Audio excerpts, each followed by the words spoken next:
Selamat pagi Bapak, Ibu, dan adik-adik sekalian. Perkenalkan, nama saya Izni Azani Firdaus. Sebelum melakukan kunjungan ini, saya mau bilang selamat datang di Kebun Raya Bogor. Bapak, Ibu, dan adik-adik sekalian, hari ini saya akan menjadi guide kalian di Kebun Raya Bogor. Jadi, kalian semua boleh panggil saya Izni, boleh. Kakak boleh, teteh boleh, mbak juga boleh. Pokoknya apa aja yang senyamannya kalian. Saya ini lahir dan besar di kota Bogor, jadi saya udah tahu banget nih bagaimana Kebun Raya Bogor ini. Dalam waktu 5 menit, sebelum kita melakukan tur di kota Bogor, saya ingin menyampaikan 2 hal penting. Yang pertama adalah kegiatan apa saja yang akan kita lakukan di Kebun Raya Bogor, dan yang kedua adalah hal apa saja yang boleh dan tidak boleh kita lakukan di Kebun Raya Bogor.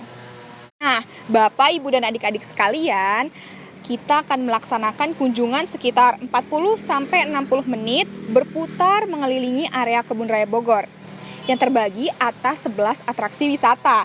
Yang pertama ada Monumen Lade Raffles, kemudian ada Danau Gunting, ada Istana Bogor, ada Taman Meksiko, ada Jembatan Putus Cinta, ada Taman Astrid, Kolam Astrid, Jalan Astrid, Gria Anggrek, kemudian Tugu Kelapa Sawit, dan yang terakhir adalah Pohon Jodoh.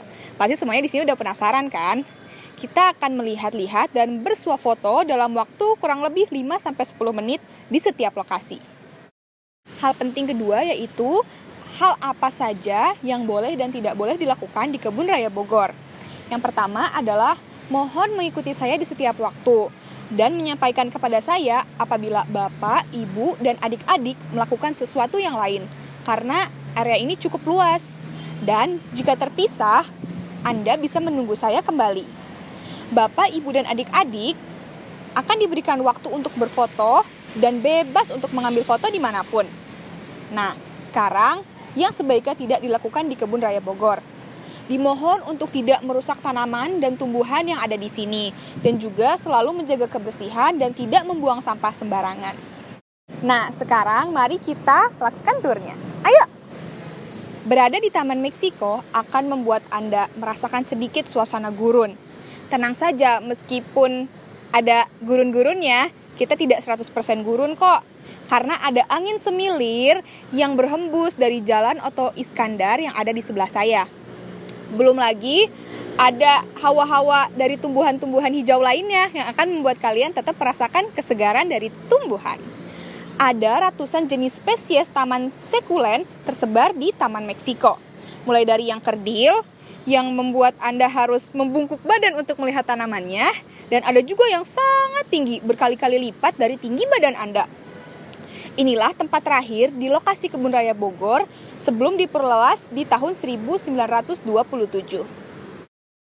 Sekarang kita berada di Jembatan Putus Cinta. Mitos tentang banyaknya hubungan yang kandas setelah melewati jembatan ini terus terdengar hingga sekarang. Beberapa kisah pribadi di internet mengatakan bahwa saat mereka dan pasangan mereka melewati jembatan ini, hubungan mereka langsung kandas begitu saja. Mungkin ini hal yang benar, mungkin juga tidak. Sepertinya ini hanya mitos, karena hubungan seseorang itu akan kandas mungkin apabila ada permasalahan dalam hubungan mereka kan. Jadi tidak mungkin hanya dengan melewati jembatan ini hubungan mereka bisa kandas. Tidak usah dipikirkan mengenai hubungan Anda dengan sang pasangan ketika melewati jembatan ini. Karena cukup yakin saja bahwa dengan rasa saling memiliki antara kalian berdua, mitos ini akan dipatahkan.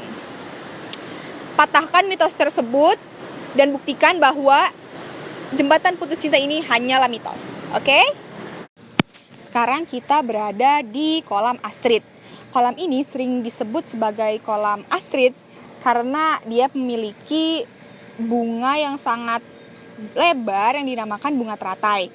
Nah, bunga ini itu katanya bisa mengangkat bayi dewasa. Jadi, ketika ada bayi yang ditaruh di atas bunga teratai ini, bayi itu akan terangkat dan tidak akan tenggelam.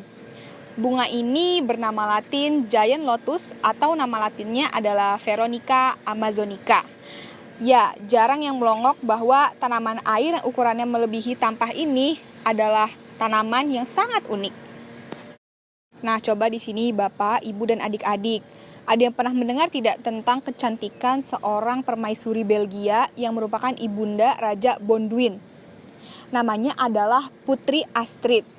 Kecantikannya terkenal seantero jagat raya pada masanya. Nama tersebut sekarang menjadi nama taman yang terletak persis di belakang pintu keempat alias pintu khusus pejalan kaki di Kebun Raya Bogor. Rumput nan hijau yang tebal berpadu dengan air mancur disebut Taman Astrid. Kecantikan sang putri seperti hendak diabadikan dalam taman ini. Nah, di belakang saya ini adalah Tugu Prasasti Plasma Nutfah atau kelapa sawit. Tugu ini tuh mendadakan bahwa kelapa sawit yang ada di wilayah ASEAN itu berasal dari Indonesia. Dan kelapa sawit yang ditanam di sini itu berasal dari Afrika Selatan. Nah, Bapak, Ibu, dan adik-adik sekalian, di belakang kita ini adalah Jalan Astrid, di mana jalan sepanjang 200 meter ini merupakan jalan yang dihiasi oleh tumbuhan-tumbuhan yang berwarna-warni seperti warna kuning, warna merah, warna ungu, dan lain-lain. Di sini itu sepanjang tahun selalu mekar bunganya karena cuaca di Bogor ini sangat cocok untuk pertumbuhan bunga-bunga ini. Walaupun musim hujan, Bogor kan terkenal dengan kota hujan ya, dan bunga-bunga ini pada rontok, tapi nantinya ketika hujan selesai mereka akan mekar kembali. Nah, Bapak, Ibu, dan adik-adik sekalian, sekarang kita sudah berada di Gria Anggrek Kebun Raya Bogor. Dari namanya aja pasti udah tahu ya kalau tempat ini itu menyimpan banyak sekali anggrek. Kurang lebih ada 500 spesies anggrek di sini, baik itu anggrek asli ataupun hasil hibrida atau persilangan. Nah, waktu saat diresmikan ini emang tempatnya namanya Gria Anggrek. Cuman banyak yang menyebutkan bahwa tempat ini dinamakan Rumah Anggrek, kemudian Taman Anggrek, tapi saat diresmikan namanya tetap Gria Anggrek. Ayo kita lihat-lihat.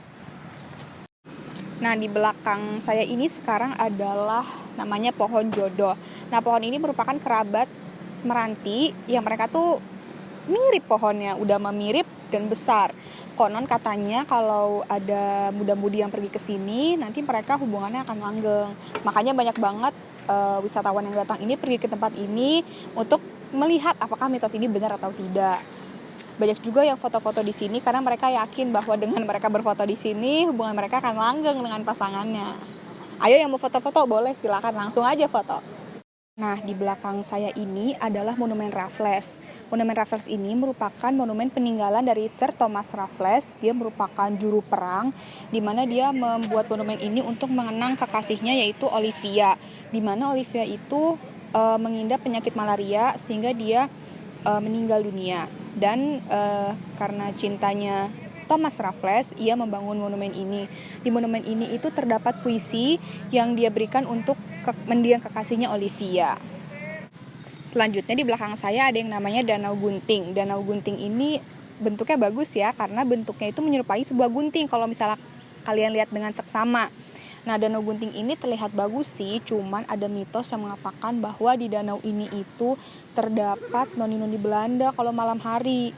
Ada juga yang mengatakan bahwa di danau ini itu terdapat ular besar yang tiba-tiba menghilang begitu saja.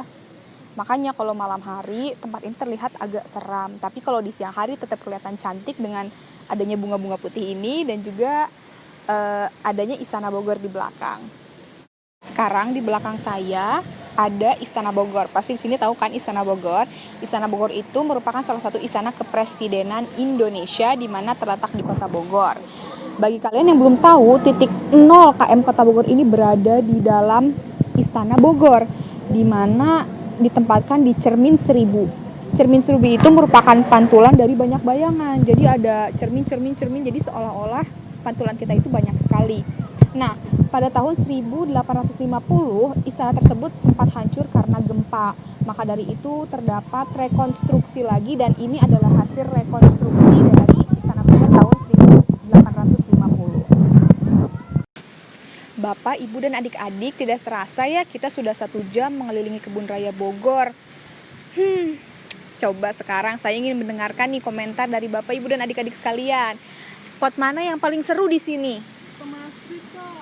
Taman Astrid. Iya. Widih, siapa di sini yang fotonya udah lebih dari 100 kali? Saya. Wih, udah 100 kali ya. Coba dong pengen cerita dong pengalaman tadi gimana di Kebun Raya Bogor, pengen denger. Seru banget sih, kayak banyak pengetahuan yang bisa aku ambil di sini gitu. Asik banget kalau kayak gitu ya. Nah, di kebun raya ini masih banyak sebenarnya atraksi-atraksi yang bisa kita kunjungi seperti museum zoologi dan tanaman obat dan sebagainya, dan mungkin di lain waktu kita bisa untuk mengunjunginya kembali. Nah, sebelum itu saya ingin berterima kasih banyak kepada Bapak, Ibu, dan adik-adik yang sudah mau berkeliling kebun raya Bogor bersama saya. Semoga pengalaman ini bisa tersimpan dengan baik oleh hadirin semua di sini. Sebelumnya saya mohon maaf apabila ada kesalahan kata atau kesalahan perbuatan yang tidak tersengaja oleh saya. Saya mohon maaf sebesar-besarnya.